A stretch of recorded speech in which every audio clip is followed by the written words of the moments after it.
Muy buenas tardes. Muchas gracias por su presencia hoy aquí. Me llamo Miguel Jerez, soy profesor de la Universidad Complutense y consejero de Ciencias Sociales de la Fundación Ramón Areces.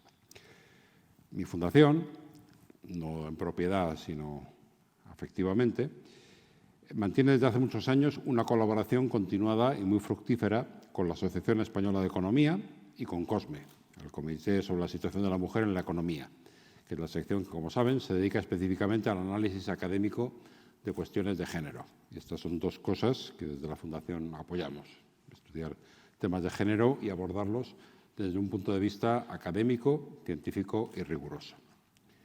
Como fruto de esta colaboración, hoy tengo el gusto de presentarles la conferencia que impartirá la profesora Claudia Olivetti, de la Universidad de Dartmouth,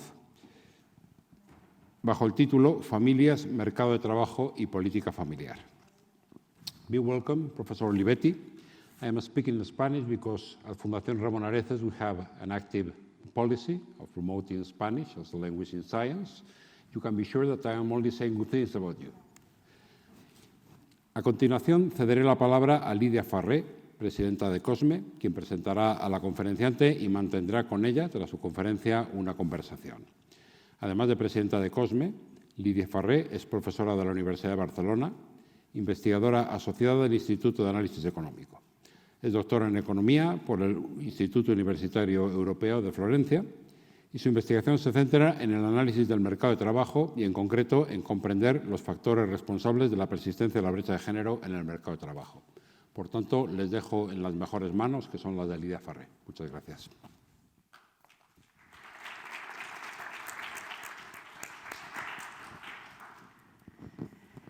Muchas gracias, Miguel, y buenas tardes y bienvenidos a la conferencia sobre familias, mercado de trabajo y política familiar, que a continuación impartirá la profesora Claudia Olivetti.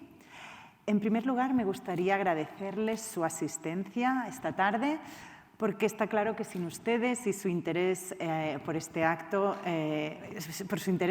no tendría sentido. En segundo lugar, me gustaría agradecer a la Fundación Ramón Areces su continuo apoyo a COSME. El acto de hoy es una actividad que organizamos conjuntamente la Fundación y COSME. COSME es el Comité sobre la Situación de la Mujer en Economía. Es un subcomité de la Asociación Española de Economía que se encarga de evaluar y promocionar el estado de la mujer dentro de la profesión económica. Entre las actividades de COSME, me gustaría destacar la reunión de trabajo o el workshop que organizamos anualmente a finales de mayo aquí en la Fundación y que básicamente es posible gracias al apoyo de la Fundación Ramón Areces. En esta reunión se presentan los últimos avances sobre investigación en economía del género y cuenta con la participación de prestigiosos académicos de todo el mundo. Así que permítanme que reitere en nombre de COSME y en nombre de la Asociación Española de Economía mi más sincero agradecimiento a la Fundación por su compromiso con la investigación en economía del género. Y, por supuesto, ahora es el turno de agradecerle a la profesora Olivetti que haya aceptado la invitación al acto de hoy. La profesora Olivetti viene de Estados Unidos y ha sido extremadamente generosa con nosotros, ya que no solo ha aceptado participar en el acto de hoy, sino que el sábado impartió la sesión magistral de COSME en el marco del Simposio de Economía organizado en Valencia. Así que, profesora Olivetti, muchas gracias por su tiempo y su generosidad. La profesora Claudia Olivetti es George Records Professor, catedrática de Economía en Dartmouth College. Es también investigadora del NBR, del National Bureau of Economic Research, y codirectora del Gender in the Economy Study Group de esta misma institución. Anteriormente también había sido catedrática de Economía de la Universidad de Boston. Claudia Olivetti es una prestigiosa investigadora en el campo de la economía del trabajo y en la economía de la familia. Ha publicado en las mejores revistas de economía, como el Review of Economic Studies, el American Economic Review, el Journal of Political Economy, el Quarterly Journal of Economics, entre otros. Su trabajo es extremadamente relevante e influente para la economía del género. Ha estudiado, por ejemplo, cuestiones tan importantes como el efecto de las normas sociales sobre la persistencia de la brecha de género y también el efecto de las políticas públicas sobre la evolución de la desigualdad de género. En su charla de hoy, la profesora Olivetti nos explicará los aspectos más destacados sobre la evolución de la desigualdad de género durante las últimas décadas y también nos hablará sobre la contribución de las políticas públicas a la convergencia en oportunidades laborales entre hombres y mujeres. Así que esto era lo que quería decir. Reiterar mi agradecimiento a la Fundación y a Claudia Olivetti por estar aquí hoy con nosotros y le cedo la palabra. Gracias.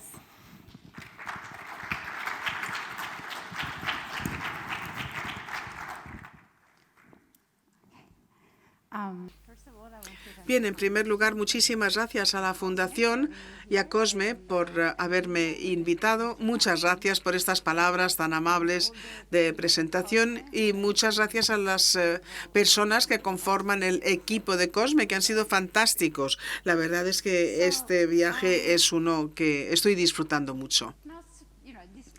Bien, pues no voy a decir nada nuevo, no voy a sorprender a nadie, pero en la segunda mitad del siglo XX, desde ese momento, las mujeres han progresado muchísimo en la economía, en la sociedad, y esto a través de prácticamente todos los países del mundo desarrollado. Hay unas tendencias importantes que hemos podido apreciar, ¿verdad? Una de las tendencias es cómo cada vez hay más mujeres que se licencian. Al principio se acercaban al número de licenciados masculinos y ahora ya los han superado. Y Claudia Goldman escribe acerca del Grand Convergence, la gran convergencia, el empleo de las mujeres, los ingresos de las mujeres que también convergen con los masculinos. En parte, esto se debe a que las mujeres cada vez más han estudiado, se han licenciado y han planteado participar en distintos campos que podemos ver son... Perdón, un momento.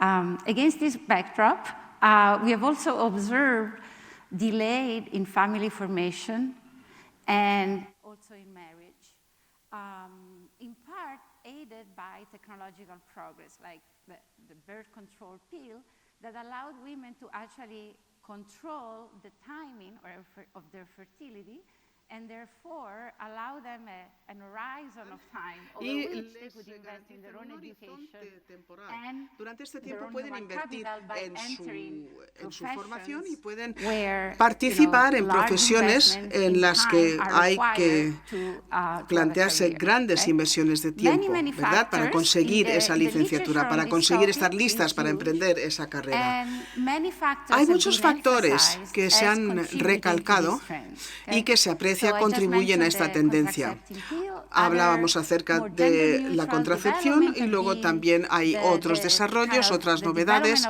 El desarrollo, por ejemplo, del sector de servicios en la economía, que ha, de alguna forma, atraído, empujado casi a las mujeres al mercado laboral. Y también ha habido una serie de cambios culturales que se han ido transformando y que han ido a su vez transformando el horizonte de las mujeres. Pensemos, por ejemplo, en los acontecimientos de los años 60 del siglo pasado. A lo largo de este periodo, la identidad de las mujeres ha ido evolucionando. Vemos que las mujeres se parecen, entre comillas, más a los hombres mujeres y quieren combinar, quieren conjugar una carrera profesional con la maternidad. Pero cuando hablo de la convergencia, es importante recordar que persiste el desfase entre el empleo y los ingresos. Estas diferencias, estas distancias siguen existiendo. Y en concreto parece que se van ampliando a lo largo del ciclo vital de las mujeres. Y si queremos reconocerlo, hay mujeres, por ejemplo, mujeres licenciadas, mujeres con distintos niveles de estudios universitarios que se plantean estudios adicionales, y vemos que las mujeres cuando se licencian, cuando acaban sus estudios, gozan de oportunidades laborales muy parecidas a las de los hombres, pero según va pasando el tiempo las cosas varían y vemos cómo a lo largo del tiempo se va ampliando esta distancia entre los géneros. ¿Y cuál es el papel de las políticas aquí? ¿Cuál sería el papel? Por una parte, las mujeres cada vez más se licencian, invierten en sus vidas, en su formación, y esto implica que las mujeres buscan determinadas políticas familiares y en algunos países, por ejemplo los nórdicos, han impulsado las políticas. En algunos países las mujeres han sido cada vez más exigentes para con los gobiernos para poder conseguir ese equilibrio, esa conciliación, pero en otros países, aunque tengan la mejor de las intenciones, pues no facilitan la participación de las mujeres. Hay algunos casos que son muy interesantes, pero este progreso hacia una mayor generosidad en lo que se refiere a las políticas familiares, pues no goza de apoyo unánime. Y en el discurso que defiende, aboga por o se opone a la ampliación del papel del gobierno, esto tiene que ver, por ejemplo, con bajas paternales, bajas maternales, cuidado de los niños.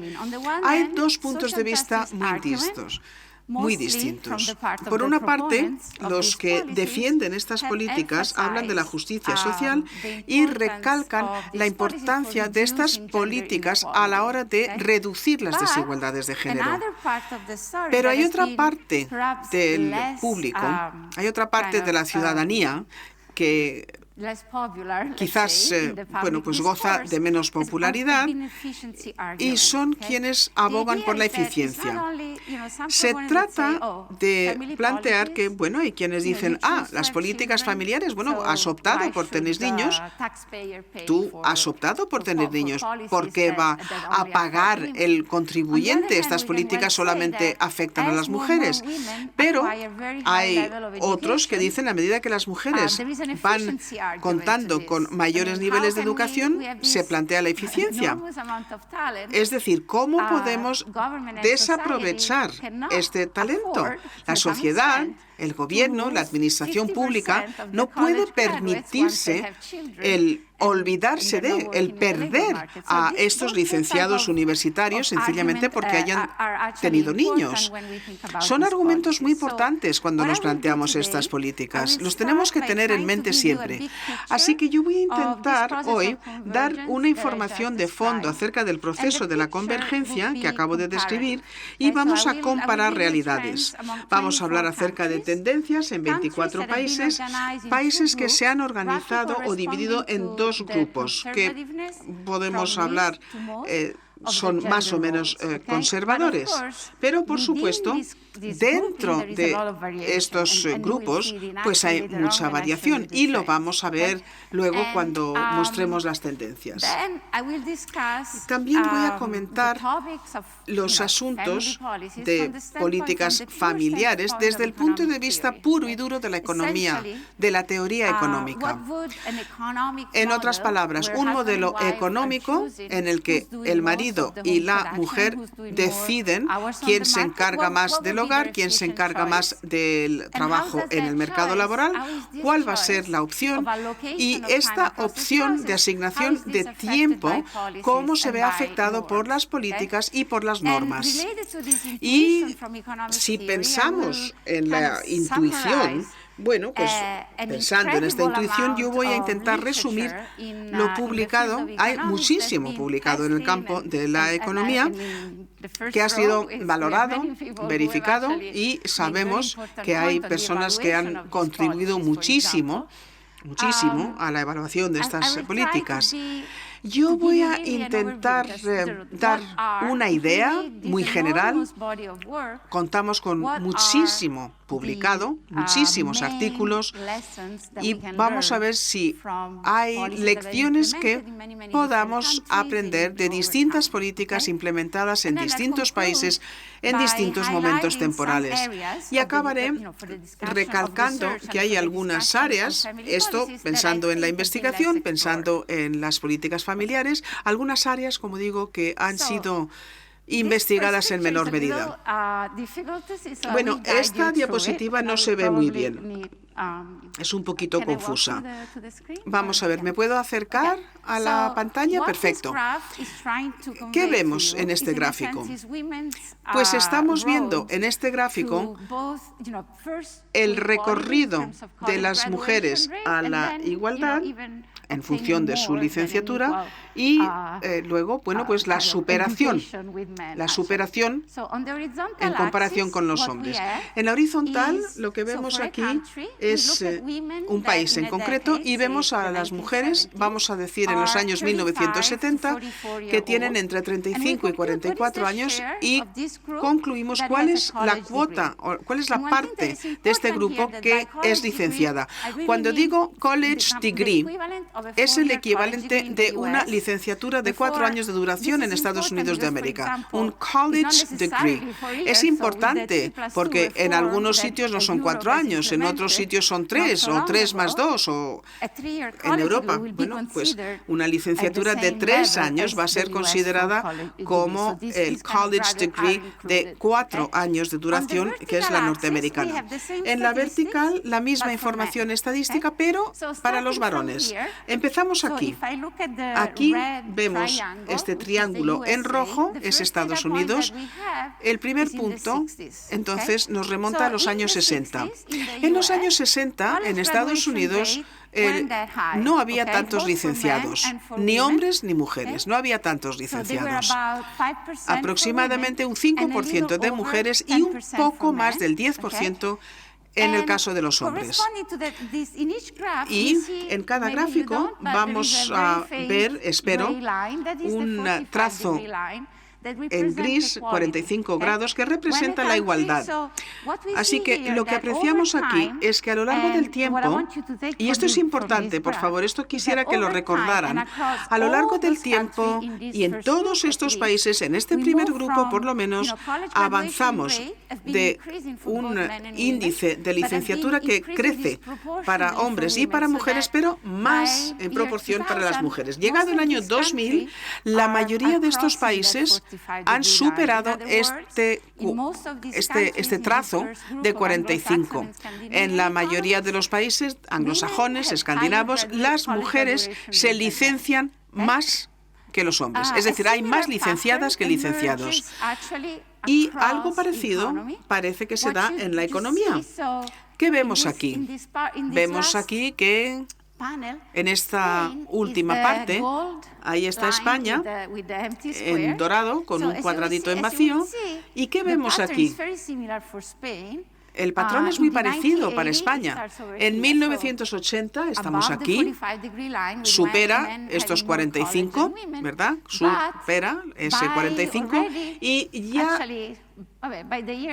llegado el 2000, España también supera este trazo. Y de hecho, si vemos la información estadística para España en el 2010, o sea, del 2010 al 2019, lo que vemos es que las mujeres, y por cierto, vemos que se han distanciado del trazo.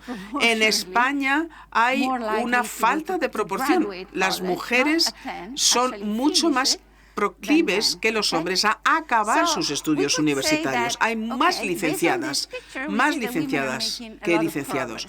Así que en función de esta información podemos decir que las mujeres han progresado y están progresando mucho. Pero hay algo a tener en cuenta cuando hablamos de los ingresos a futuro, y es el campo. ¿Y qué vemos? Pues vemos que hay una diferencia que no varía en los campos a los que se dedican los hombres y las mujeres. Vamos a ver información que nos llega de Estados Unidos de América, podemos decir que vale en general para todo el mundo. Y este gráfico lo que nos dice es que de todos los licenciados universitarios, en cualquier año que tomemos, que acaban sus estudios en el campo, por ejemplo, de la ingeniería en los años 80, ¿cuántas hay que sean mujeres? Y en ingeniería vemos que en el 80 era un 10%, más o menos, de todos los licenciados en Estados Unidos, licenciados en ingeniería eran mujeres.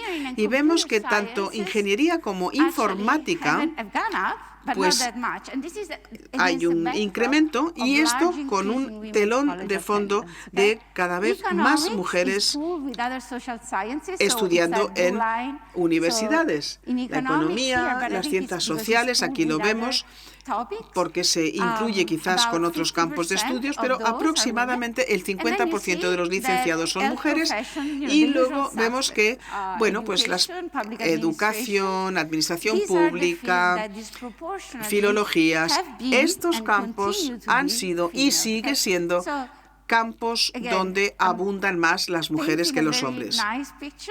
Yo sé que estoy hablando de asuntos que son agradables, pero vemos que aquí aparecen las primeras semillas que luego se van a manifestar en ingresos muy diferenciados. Bueno, otra cosa ahora a repasar: las mujeres se forman o nos formamos más y tardamos más en casarnos y tardamos más en reproducirnos.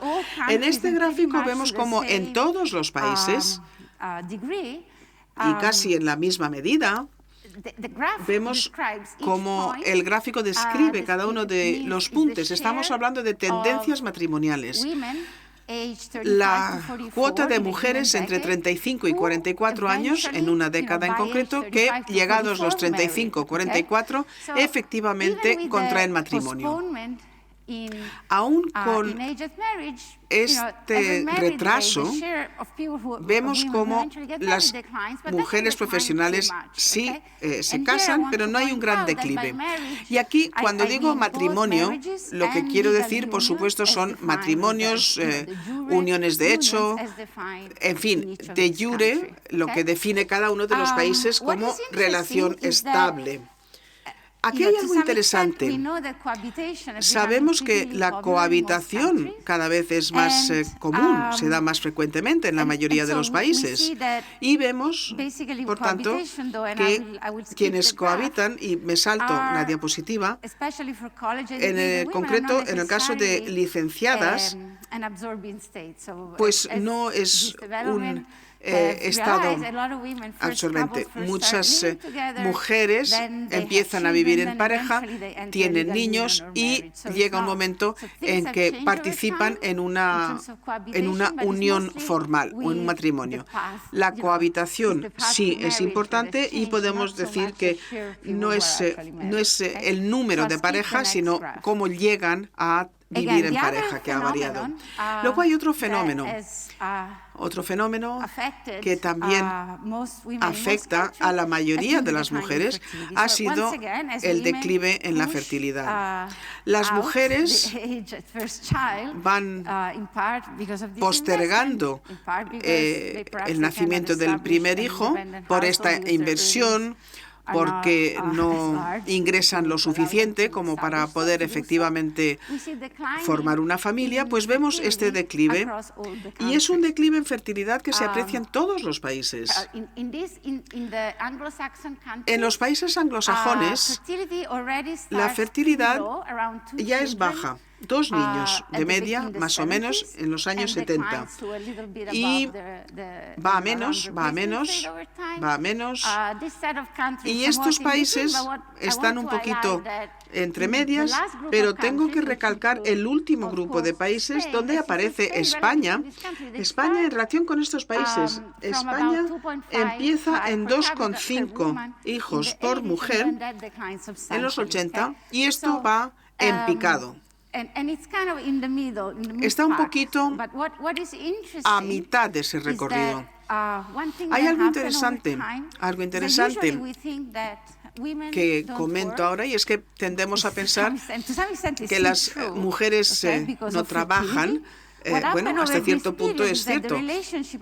Lo que pasa es que la relación dentro del país, la relación entre la fertilidad y el empleo va variando. Así que llegados al final de este periodo, vemos que lo que suele suceder es que países como Dinamarca, Suecia y demás, donde participan más mujeres en el mercado laboral, también tienen niveles superiores de fertilidad que otros países como España o Italia, donde la fertilidad es inferior, la tasa de reproducción es inferior.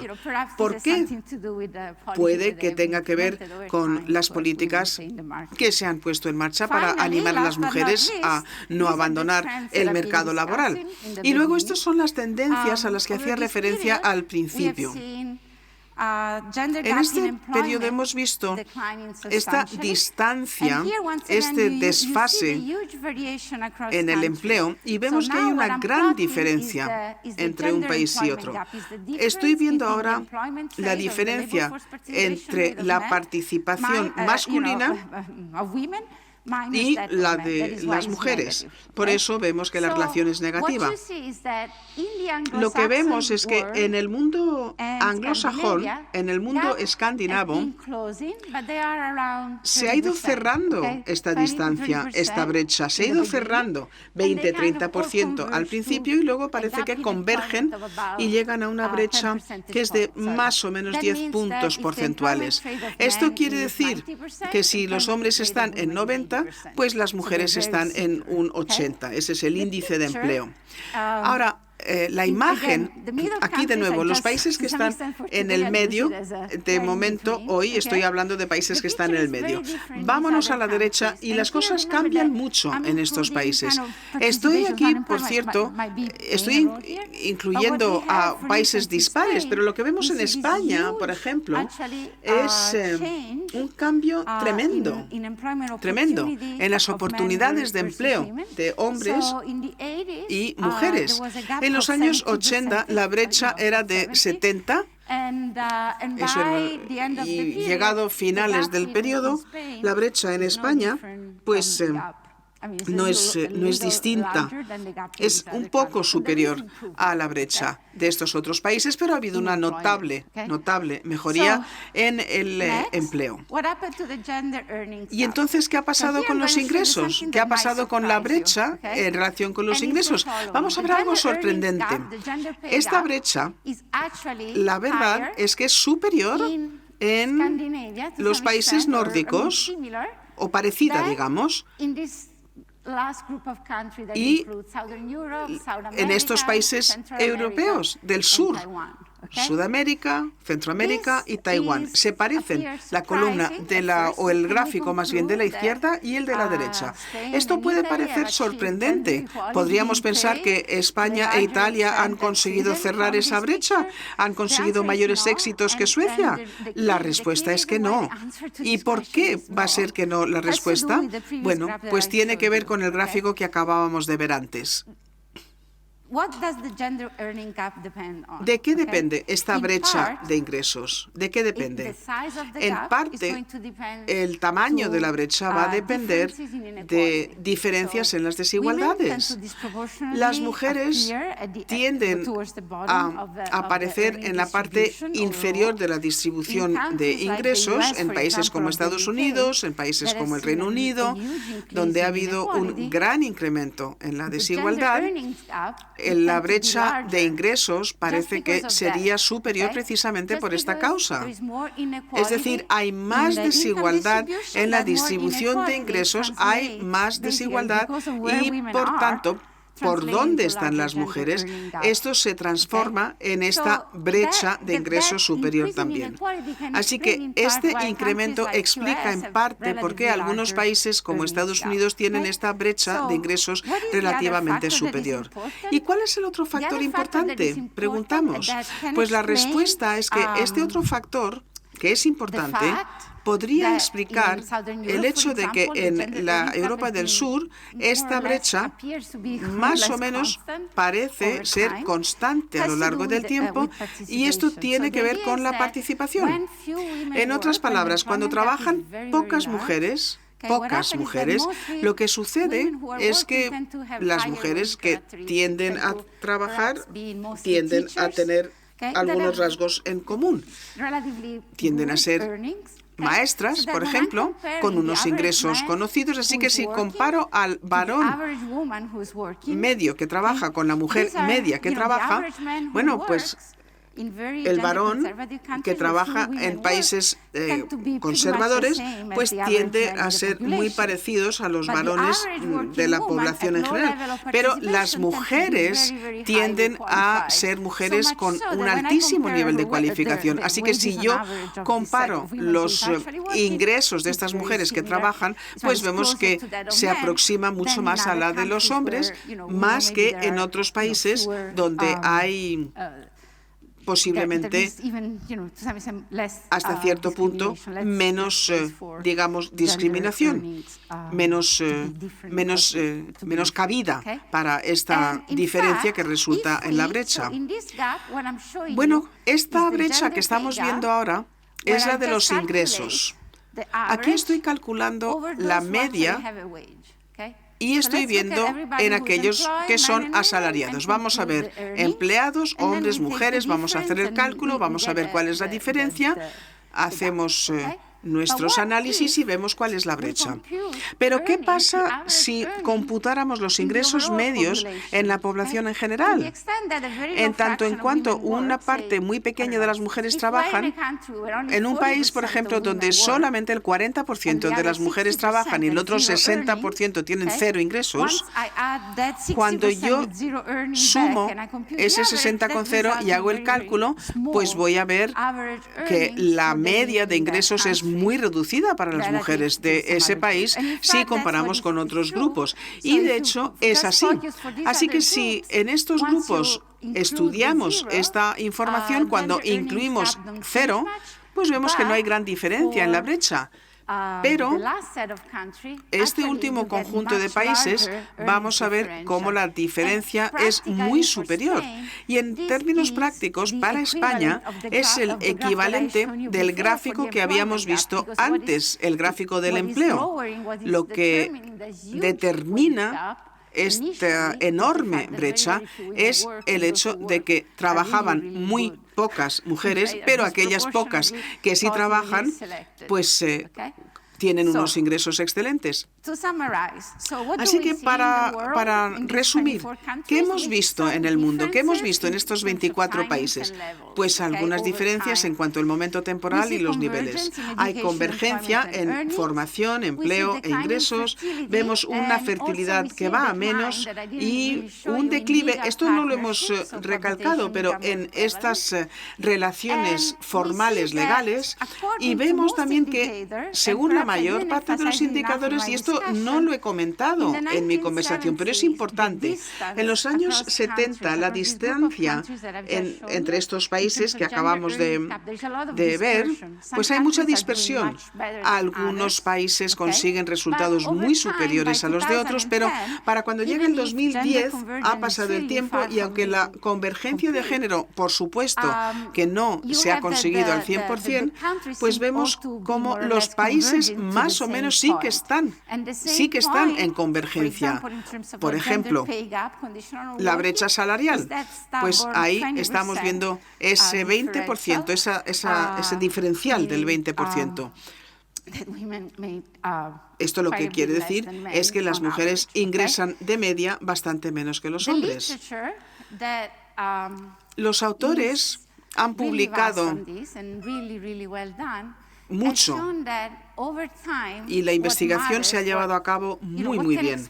Y lo que estamos viendo es que se puede explicar esta realidad, aunque se da esta convergencia fantástica en el empleo, en el capital humano y demás. ¿Por qué? Es la pregunta. ¿Por qué no vemos que desaparezca esta brecha?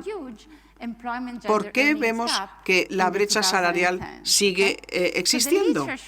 Bueno, pues los expertos han publicado demostrando que, según pasa el tiempo, lo que verdaderamente explica que siga existiendo el desfase son los niños, la presencia de los niños.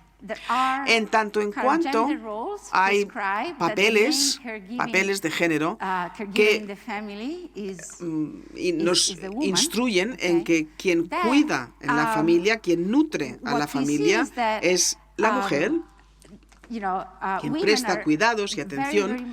Las mujeres son sujetas a castigo, según sobre todo van siendo más formadas. Las mujeres con licenciatura, las mujeres formales, pues abogados, por ejemplo, financieras, por ejemplo, y ahí la promoción, los ascensos dependen en horas de presencia, y las profesiones en las que una pequeña pausa pues puede representar una oportunidad perdida, que acaba siendo una oportunidad importantísima. Así que lo que vemos en los datos es que para las mujeres el tener un hijo es una penalización, mientras que para los hombres el tener un hijo, en prácticamente todos los países que hemos estudiado, se asocia con algo bueno, una prima.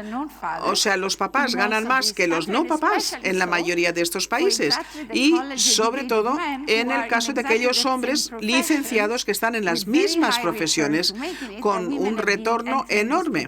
Las mujeres se han planteado penetrar este campo, y esta es la realidad. ¿Por qué es importante esta consideración? ¿Qué pasa cuando analizamos, por ejemplo, las políticas familiares? Bueno, es importante recordar que las políticas familiares, por esta especialización subyacente en la producción doméstica, pues se enfrentan a una difícil batalla, porque algunas políticas que parecen buenísimas sobre papel, pues puede que tengan un efecto que no es el buscado, que de hecho sean dañinas para las mujeres. Y vamos a ver algunos ejemplos. La consideración teórica. Decíamos al principio de la charla que algo que nos falta en las conversaciones políticas es el argumento de la eficiencia. En la economía, cuando pensamos en un problema, en los ingresos en una familia, los ingresos de la mujer, los ingresos del varón, el tiempo que dedica cada uno al cuidado de los niños, pues podemos pensar en este problema como si fuera un problema económico. A ver, el hogar es una unidad de producción. ¿Qué producimos? Bueno, pues estamos produciendo cuidados infantiles. Los maridos y las mujeres intentan decidir quién hace el qué en función de datos comparativos, ventajas comparativas. Cuando hablamos de estas ventajas, lo que queremos decir es, a ver, esta es la actividad que tenemos que llevar a cabo, educar, criar a los niños. ¿Cuánto tiempo vamos a dedicar cada uno de nosotros, el papá, la mamá? Bueno, pues esto lo vamos a determinar en función de cuánto vale el tiempo de cada uno de los dos. Los ingresos que se pierden. Si uno de los dos está dedicando más tiempo al cuidado de los niños, quizás la persona que gana menos debería de centrarse más en la producción doméstica. Lo que pasa es que muchas veces es históricamente la mujer la que ingresa menos. Pero la ventaja comparativa no es solamente algo que quede determinado por una actividad. Hay que tener en cuenta, por supuesto, los ingresos, ¿verdad? Y estos ingresos van a ser distintos para las mujeres por causa de la discriminación.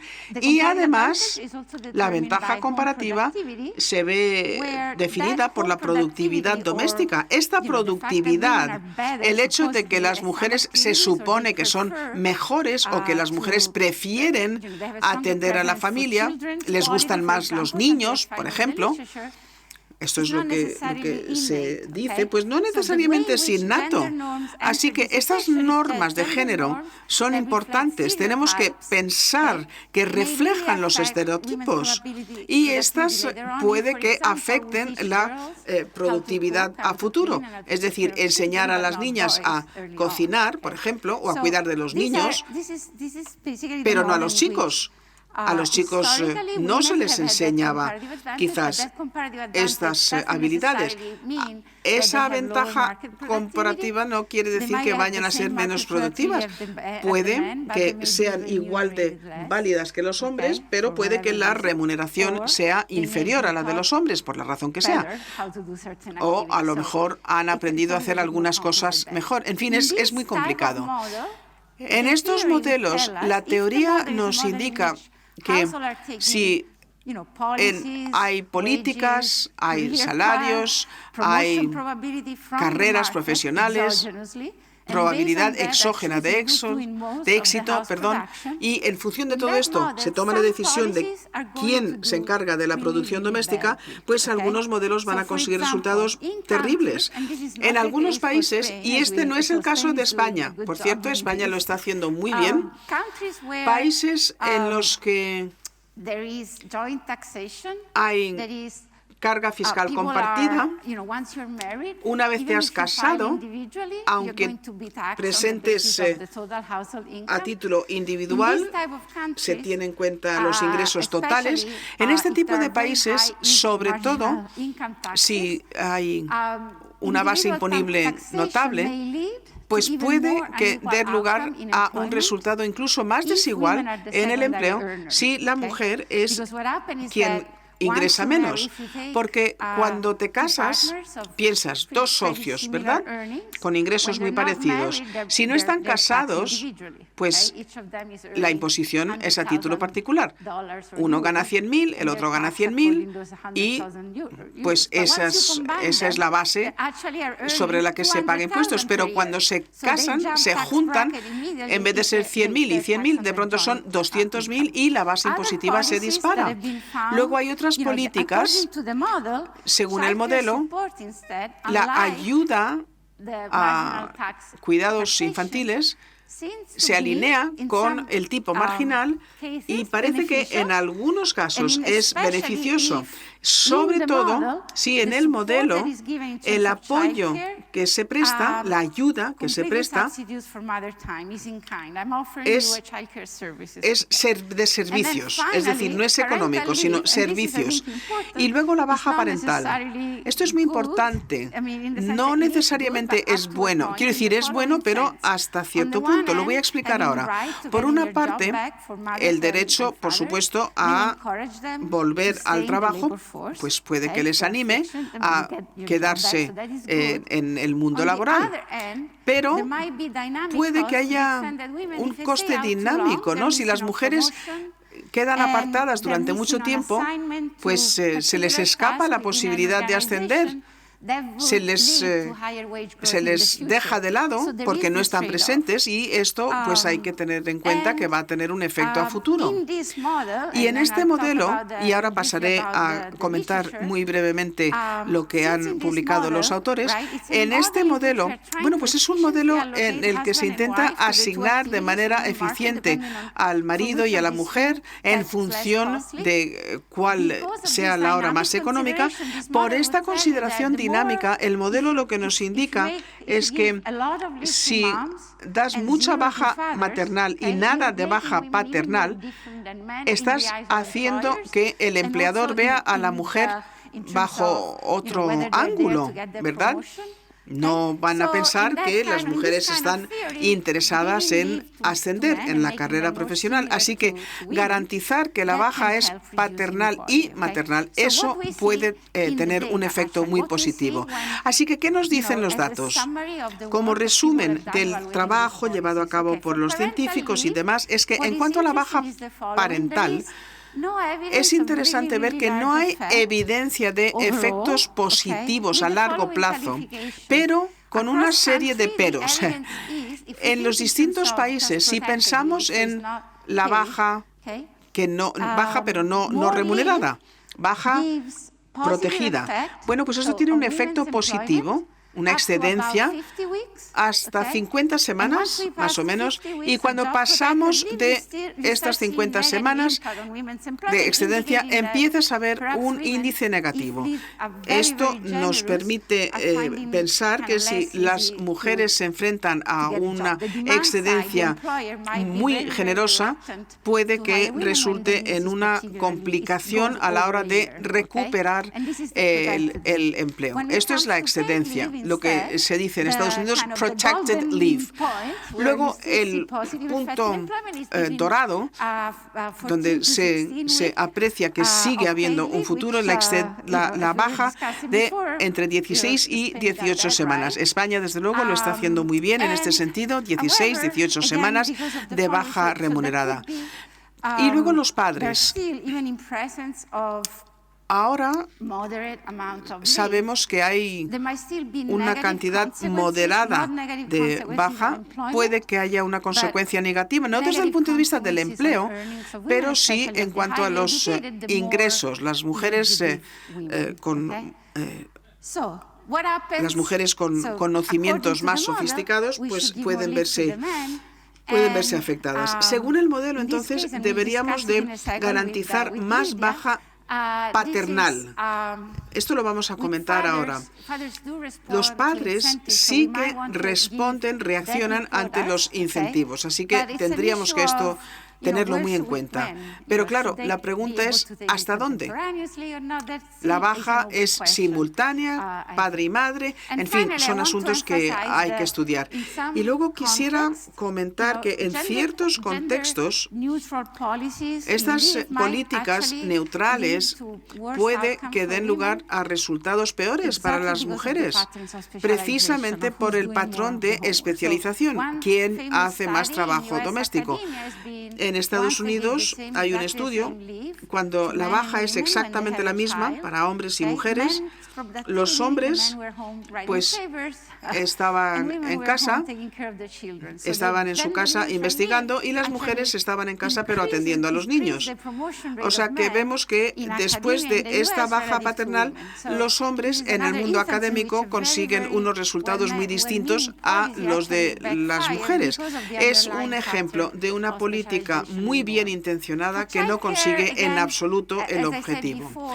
En cuanto a los cuidados infantiles, pues más gasto. El gasto generoso por parte de un gobierno en un país tiende a realzar, a reforzar el empleo de las mujeres. Cuando leemos lo que escriben los expertos, comprendemos que no importa que sean 6 meses o no de baja.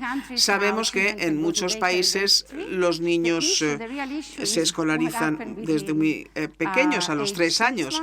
La pregunta, claro, es qué pasa con los niños que tienen entre 6 meses y 3 años. Esa parte es absolutamente esencial cuando nos planteamos aquellas políticas que buscan animar a las mujeres a seguir trabajando. buscando esta igualdad de género. Podemos decir que la conclusión de todos estos análisis es que la baja es importante, claro que sí, pero lo que es verdaderamente importante es que las mujeres no abandonen el mundo laboral, que haya el aliciente en forma de atención a los niños para que las mujeres puedan seguir trabajando. Pero tenemos que seguir investigando. Tenemos que investigar a futuro y tenemos que pensar, por ejemplo, en la organización del mundo laboral.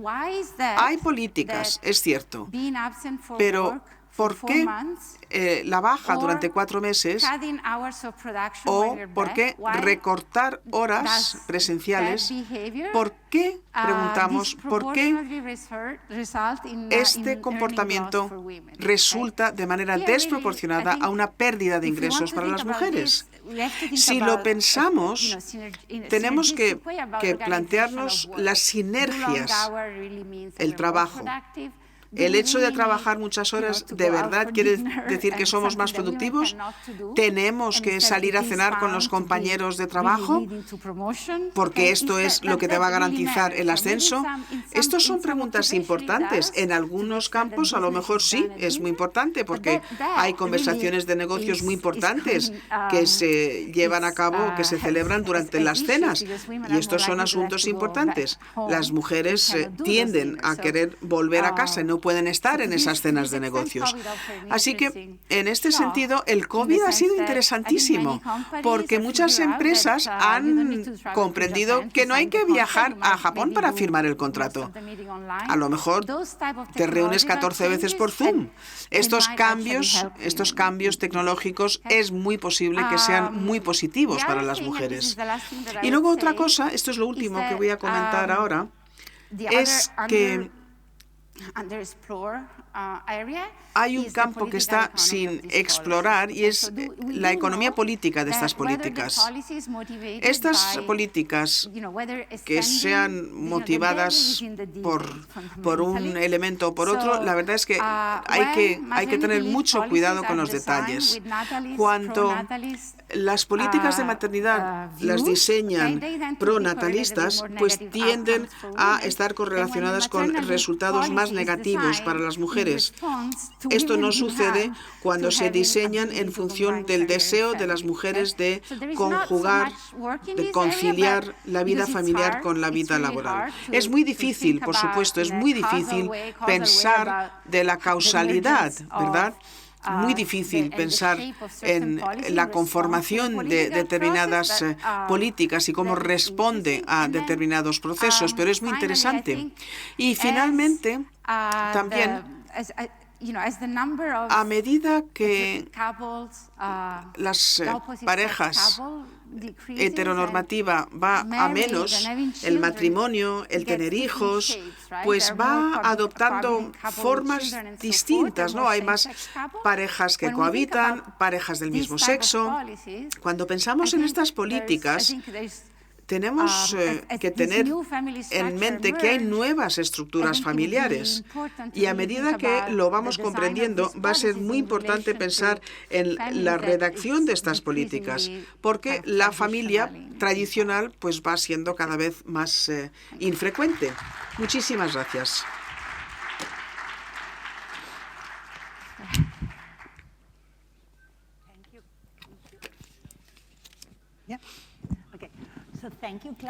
Muchas gracias, Claudia. Muy interesante, la verdad. Yo tengo alguna pregunta. Algunas preguntas, sí. La primera tiene que ver con las políticas de baja parental. Has comentado las bajas parentales y has dado a entender que las normas sociales puede que sean el factor que tenemos que erradicar, ¿no? Para fomentar, para conseguir la convergencia. Y la verdad es que desde el punto de vista de pensar en la política óptima, el diseño de esta política óptima, por mi trabajo en España, y también hay indicios de otros países, pues sabemos que tiene un impacto muy positivo la baja paternal y puede de hecho ser una herramienta muy potente para cambiar la norma. Los padres se involucran más y los niños aprecian cómo cambian los roles de género en las familias. Dicho todo esto, a mí me gustaría saber qué opinas acerca de este diseño óptimo. Bien, pues muchas gracias. Es una pregunta, desde luego, muy importante. Yo creo que se ha progresado mucho en este campo, además. Hay algo que no he recalcado, me parece, cuando hablaba acerca de la teoría, es que hasta cierto punto, si pensamos en la igualdad de género en el mercado laboral, la parte positiva es la igualdad de género. Si queremos avanzar hacia igualdad de oportunidades económicas, por ejemplo, en el mercado laboral, este progreso empieza en casa. Todo esto empieza en casa. Y en este sentido, queremos, es decir, me interrumpo a mí misma, contar con una baja de paternidad y que los padres, de hecho, estén de baja, bueno, pues parece que sería la senda a seguir, porque podemos entender que si los padres contribuyen de forma activa a la crianza de los niños cuando son bebés, pues esto puede que sea muy importante cuando pensamos en su involucración a futuro en la crianza de los niños. Y esto va a tener consecuencias sobre los ingresos y la diferencia entre ingresos de hombres y mujeres. Pero luego está la pregunta de esta baja paternal. ¿Debe de ser simultánea a la baja maternal? ¿Cuántas semanas estamos planteándonos? Hay un argumento que dice que, uno de los argumentos era el del establecimiento del vínculo. Tienes que estar en casa porque tienes que establecer un vínculo, la mamá con el bebé. Bueno, los chicos también establecen vínculos. Así que en este sentido, que los papás tomen la baja o aprovechen la baja al principio, tras del nacimiento, pues puede que tenga consecuencias a largo plazo también. Y luego otras cosas que yo veo en este sentido es que si los padres disfrutan de la baja cuando el niño ya tiene 2 años y no han formado parte de la crianza del niño hasta ese momento, pues a lo mejor es importante la diferencia. Esta política sugiere que quizás en casa esté la mamá. En fin, no lo sé. Son asuntos que hay que tener muy en cuenta. Hay que pensar con mucho cuidado acerca de una baja simultánea o no. Gracias por esa respuesta. Otra importante idea que ha comentado es los cuidados infantiles garantizados por las administraciones. Estas políticas tienen efectos distintos. Puede tener un efecto positivo sobre las mujeres como mano de obra y también puede que tenga un efecto positivo sobre el desarrollo de los niños. Pero en España y en otros muchos países también, la atención es universal a partir de los 3 años de vida. Así que, ¿cómo podemos convencer a nuestros gobiernos de que necesitamos estas subvenciones? Es importantísimo contar con esta atención universal. Bueno, mi respuesta sería que esto es muy difícil, por supuesto. A ver, la recomendación, como decía, hemos leído a muchos expertos y estos expertos explican que para las mujeres el contar con estos cuidados desde los 6 meses hasta los 3 años es fundamental, es absolutamente esencial. Es importantísimo, porque eso reduce el impacto sobre la carrera profesional de la mujer. Por supuesto que si el gobierno pudiera... A ver, muchos Muchos gobiernos garantizan esta guarda, pero hay muy pocas vacantes en las guarderías públicas. En el caso de muchas mujeres con ingresos medios o bajos, pues no van a encontrar plaza y no van a poder permitirse el sector privado porque es muy caro si pensamos en los ingresos. Y además, ¿cuál es la situación? Bueno, alguien que se opusiera diría, bueno, hay una solución de mercado. Bueno, si hay tanta demanda para guarderías entre los 6 meses y los 3 años, pues quizás vamos a plantearnos la posibilidad de abrir más guarderías. Y yo ahí lo que diría es que las guarderías para estos niños tan pequeños, entre 6 meses y 3 años, está sujeto a regulación, está muy vigilado y por eso hay más dificultades de acceso. Así que lo primero a tener en cuenta es que, vista la legislación, pues es un campo en el que el gobierno desde luego puede conseguir resultados distintos. Por supuesto que sería caro, claro que sí, pero yo ahí diría que tenemos que pensar que la eficiencia es importante y como sociedad no podemos permitirnos desaprovechar los conocimientos de estas mujeres formadas. Es un análisis de coste-beneficios. Es importante, como dicen en América, conseguir una rentabilidad de esa inversión en la formación y en la educación de las mujeres. Muchas gracias. Tengo una pregunta más. Has hablado en las conclusiones acerca de la flexibilidad.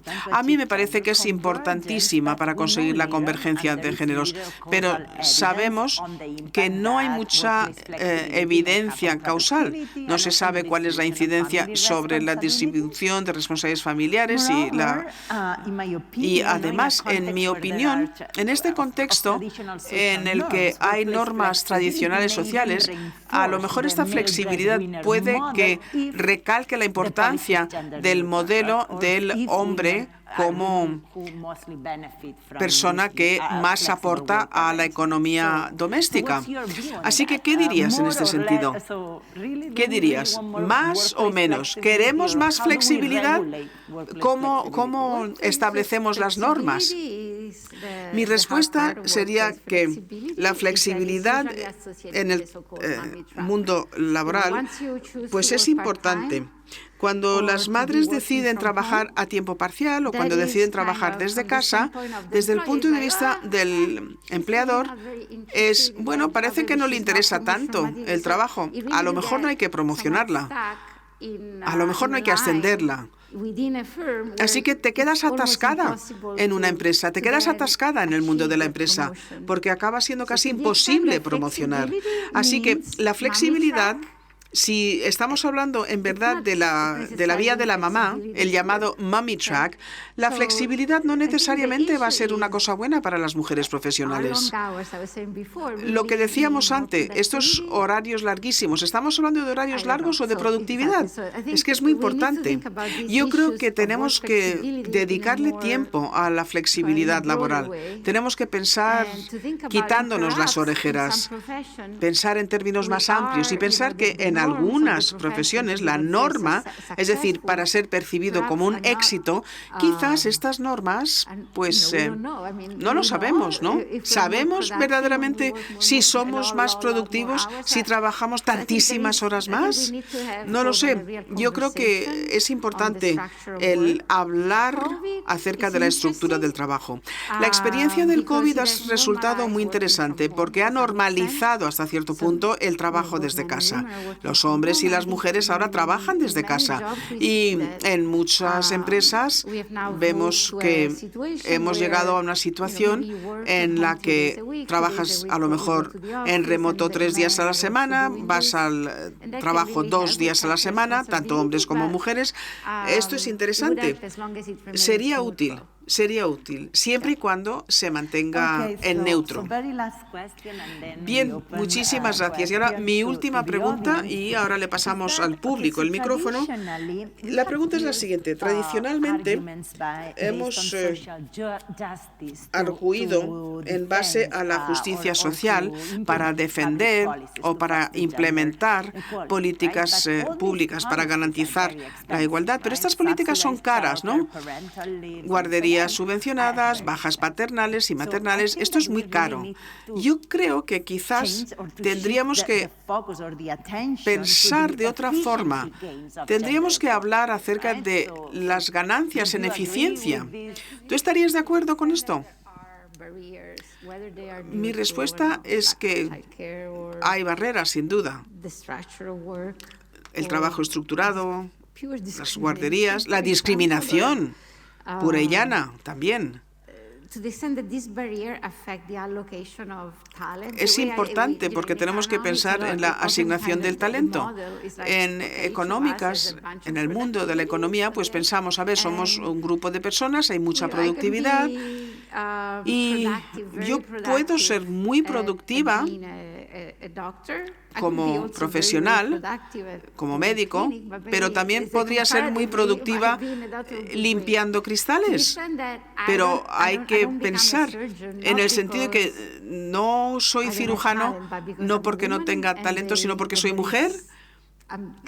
Y no me parece buena idea el intentar penetrar en esa profesión porque va a haber grandes costes en términos de la carrera.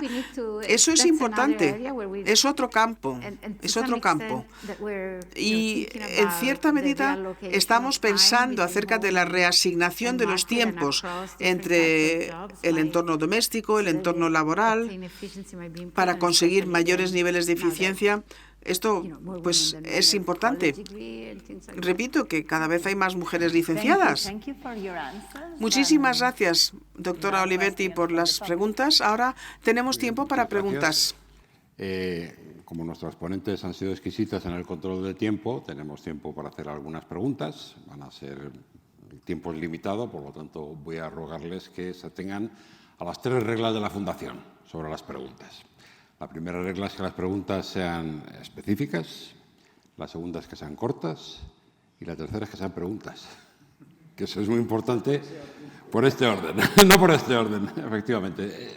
Estos son temas muy candentes, a todos nos importan mucho, pero por favor que sean preguntas. Bien.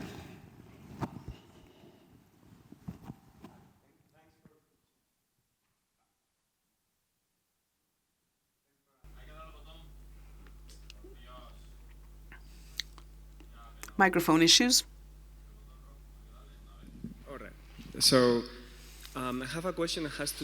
Yo tengo una pregunta.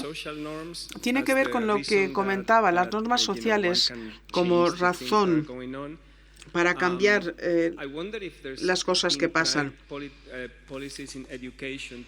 ¿Hay alguna política en la educación para cambiar las normas sociales? He leído un poquito y no sé si se ha intentado nada en el entorno pedagógico. Para comparar, yo sé que la educación ha sido importantísima. El gran cambio que se ha dado, por ejemplo, en la reacción ante el matrimonio gay en Estados Unidos, pero no he visto nada en cuanto a la educación y el papel de los roles de género.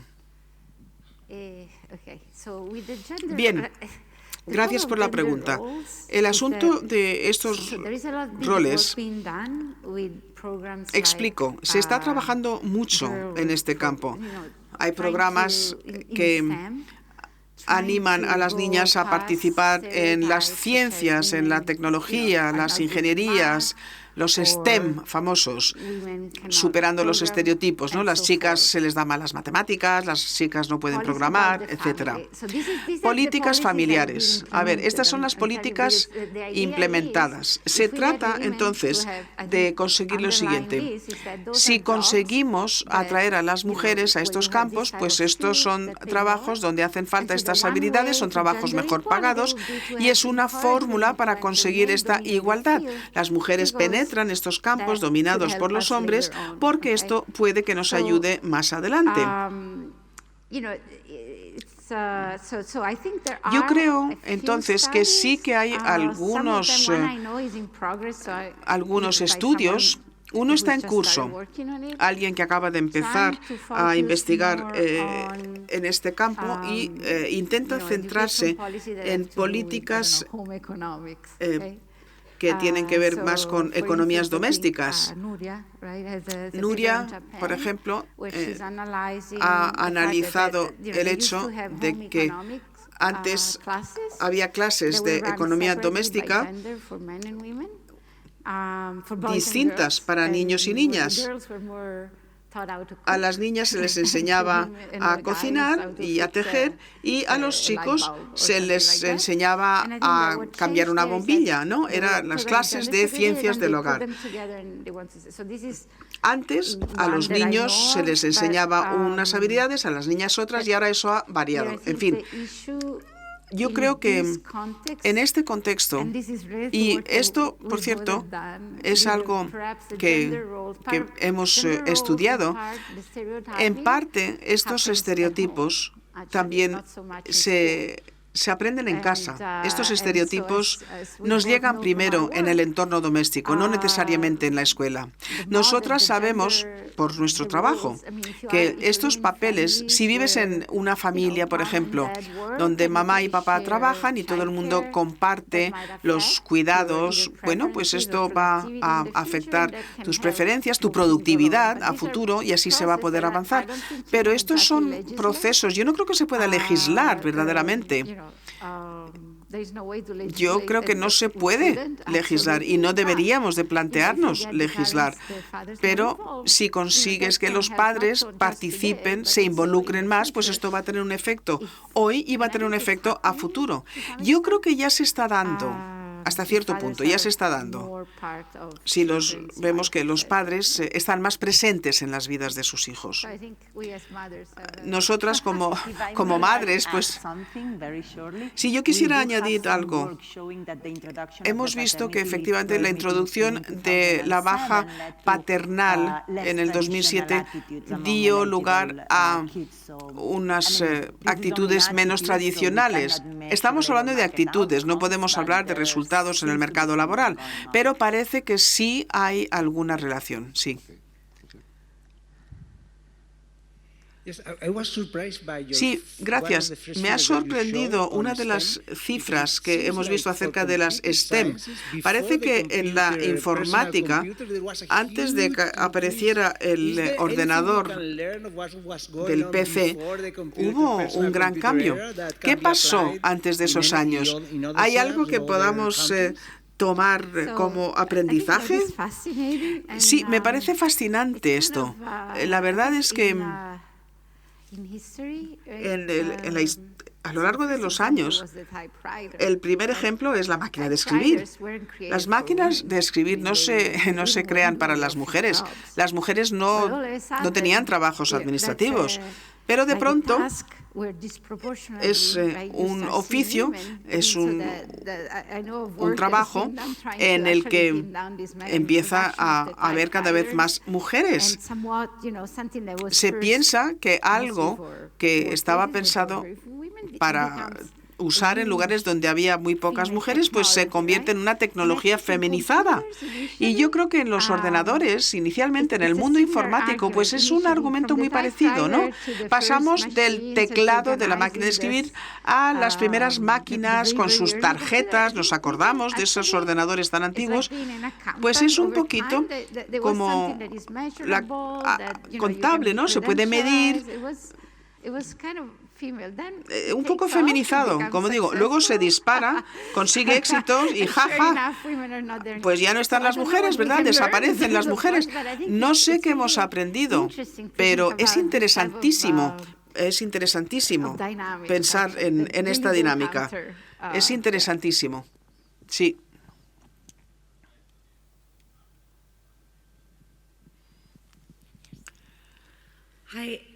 Buenas tardes.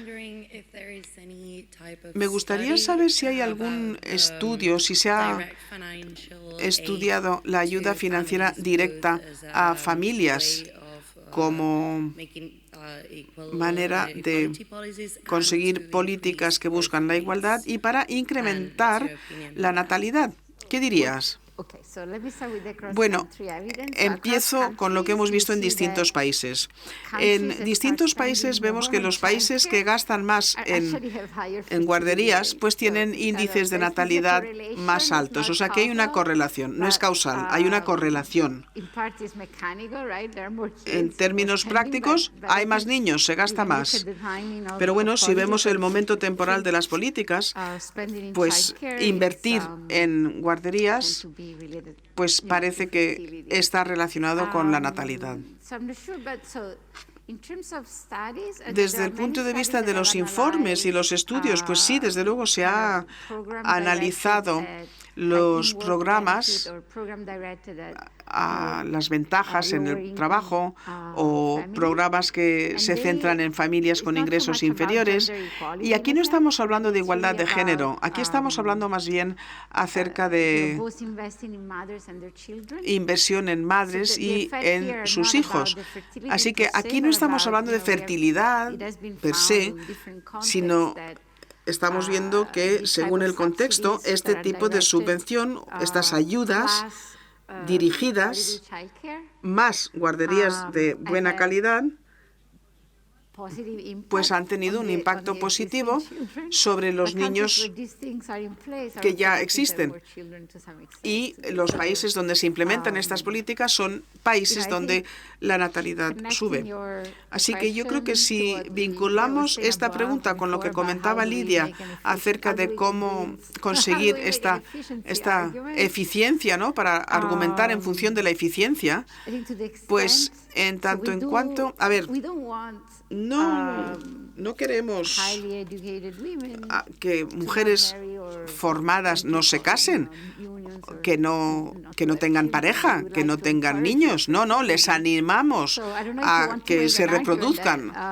No sé si se está planteando aquí algo acerca de cómo ayudarles con estas políticas, pero hay quien lo ha defendido. Pero no lo sé. La verdad es que no sé si se ha estudiado el efecto sobre la natalidad. Todavía podríamos tener tiempo para una pregunta más. I think we do have time for one more question. Hi, Claudia. Thank you. Buenas tardes, muchas gracias.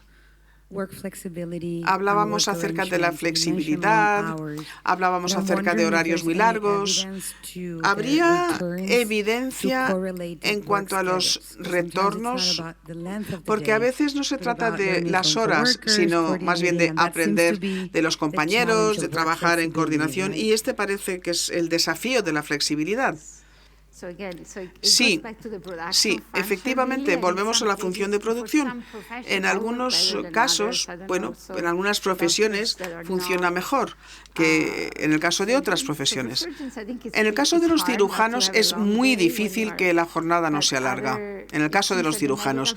Pero parece que en la profesión médica, pues los profesionales saben que trabajan en grupo y puedes efectivamente... Puedes dividir la tarea.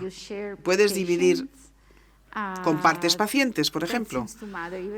Esto parece que sí que tiene un efecto. Así que en ese contexto, quizás este efecto derrame, spillover, en algunos casos puedes superarlo, en otros casos es difícil, sin duda. Pero si consigues coordinar, pues a lo mejor pueden estar presentes 2 días a la semana, el resto del tiempo trabajamos en equipo, pero en remoto. Esta parte del intercambio intelectual es muy importante y sobre todo en el caso de recién contratados es muy difícil trabajar en línea. Esto es muy importante si pensamos en la productividad, y coordinar los horarios también tiene su dificultad. Si decides que el miércoles es el día que aparecemos todos en la oficina, ¿no?, por ejemplo. En fin, es es algo importante. Sí, a lo mejor pues unos días trabajas in situ y otros días trabajas desde casa. Es interesante. E incluso en el caso del COVID, pues pensamos, parece que hemos resuelto el problema. Y durante un tiempo todo el mundo trabajaba en remoto, pero lo que comentabas, están viendo los empleadores, se está viendo que es importante que trabajemos juntos, pero no tiene que ver con la duración de la jornada laboral. Yo creo que el tema de la jornada laboral y la producción, planteamos la pregunta, si trabajo 30 en vez de 50 horas a la semana, a lo mejor gano 10.000 menos, no lo sé, es que a lo mejor no llego al puesto importante. Entonces, ¿hay proporcionalidad ahí? Muy bien, pues si les parece bien, es un buen momento, quizá para poner punto final a la sesión. Les agradecería un aplauso para nuestras ponentes.